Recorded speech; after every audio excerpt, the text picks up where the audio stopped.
अब मेरो व्यक्तिगत जीवनमा भन्दाखेरि अब म 9 चोटि 8 चोटि असफल भएँ, 9 चोटि मैले परीक्षा छोडेँ, 10औँ चोटि म पास भएँ एसएलसीमा।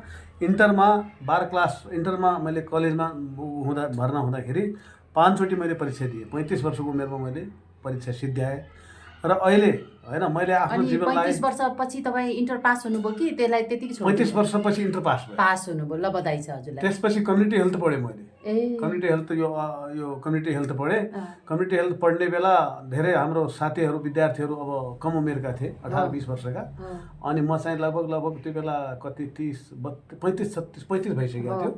अनि हाम्रा सरहरू कति 28-30 वर्षका थिए, 27-28 वर्षका। जो दिन म गएँ अनि विद्यार्थीहरू चाहिँ सर भनेर उठे, किनभने म हस्पिटलमा काम गर्थेँ। अनि मैले भने म विद्यार्थी हुँ, म जीवनमा धेरै असफल भएको छु, तर मसँग एउटा सहनशीलता होइन, मसँग त्यो सहनशीलता र निरन्तरता भएको कारण म यहाँ छु भनेर मैले भने। उदाहरण पनि दिन पाउनुभयो। उदाहरण पनि दिन पाएँ। त्यतिखेर चाहिँ तपाईँले आफूलाई गौरवान्वित महसुस गर्नुभयो होला। मैले गौरवान्वित महसुस गरेँ। र अब कतिलाई के हुन्छ भने आफ्नो कमजोरीहरू भन्ने मन लाग्दैन। त्यो कमजोरीले अरूलाई चाहिँ ऊर्जा मिल्छ कि अरूलाई ऊर्जा मिल्छ भने हामीले किन नभन्ने भन्ने कुराहरू पनि हो। त्यसपछि अहिले आएर म एउटा जीवन रक्षा केन्द्रमा एउटा संस्था हैन, यो जीवन रक्षा केन्द्र भनेको एउटा संस्था हो, सामाजिक संस्था। सामाजिक संस्थामा छु र त्यसको एउटा प्रमुख भएर बसेको छु र हाम्रो 18 जना स्टाफहरू छन् र यो जीवन रक्षामा लगभग 575 जना विद्यार्थीहरू दैनिक खाना खान्छन् र 500 जना स्वयंसेवकहरूले यसमा मद्दत गर्नुभएको छ।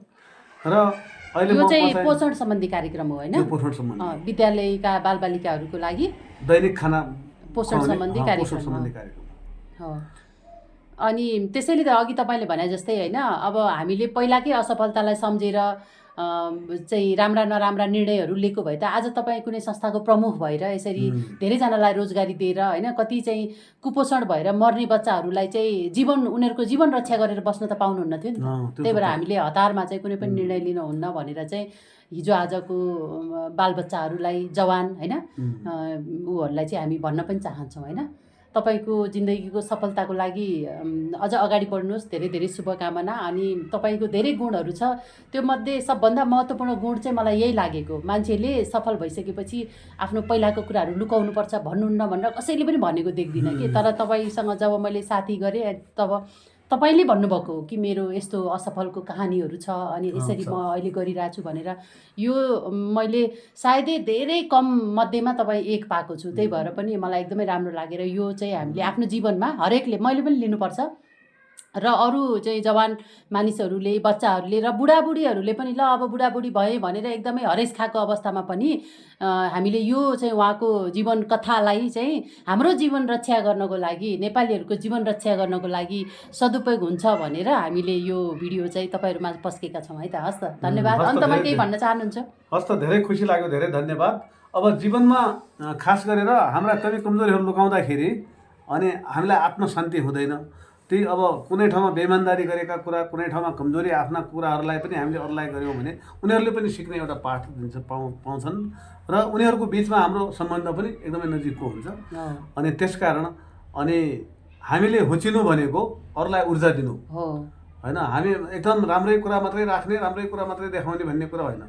मैले मेरो बुवालाई ढाँटेको 30 वर्ष अगाडिका 45 वर्ष अगाडि कुराहरू पनि राखेको छु होइन। अनि त्यो कुराहरू म भन्छु मैले यसो गरेँ, त्यो कुरोले मलाई शान्ति दिएन भनेर म बच्चाहरूलाई सुनाउँछु हो। त्यही भएर भनेको हामी अहिले त हामी अभिभावक भइसक्यौँ नि होइन। अनि हामीले चाहिँ के गर्छौँ भने आफ्नो बच्चाहरूलाई पनि हाम्रो हरेक कुरा राम्रो भएको थियो भनेर मात्रै सुनाउँछौँ कि बच्चाहरू त बिचरा छक्क पर्छन् कि यो मेरो बाबा मम्मीको चाहिँ एउटा कुरा नि नराम्रो थिएन त भनेर सुनाउँछौँ। यस्तो चाहिँ नाटकीय व्यवहार गर्नु हुँदैन कि हामी पनि मानिस नै हो, हाम्रा पनि कमी कमजोरीहरू भएका छन्। त्यो कुरोहरू हामीले उनीहरूको कति वर्षको उमेरमा ती कुरा सुनाउँदाखेरि ठिक हुन्छ, उमेर अनुसारको सामञ्जस्य हुने गरेर चाहिँ हामीले कुराहरू चाहिँ सुनाउनुपर्छ, सेयरिङ गर्नुपर्छ। न कि हामी त के गर्छौँ भने हामी चाहिँ भगवान् जस्तै हाम्रा हरेक कुरा पर्फेक्ट थिए, तिमीहरू चाहिँ गलत गरिरहेछौ भन्छ। यो चाहिँ हाम्रो गलत अभिभावकत्व भन्छ कि रङ प्यारेन्टिङ हो। यस्तो चाहिँ गर्नु हुँदैन प्लिज। हामी जसरी बच्चामा हुर्केका थियौँ त्यस्तै बच्चाहरूलाई भन्नुहोस्, उनीहरू पनि एक दिन हामी जस्तै ठुलो अभिभावक बन्नेछन् होइन।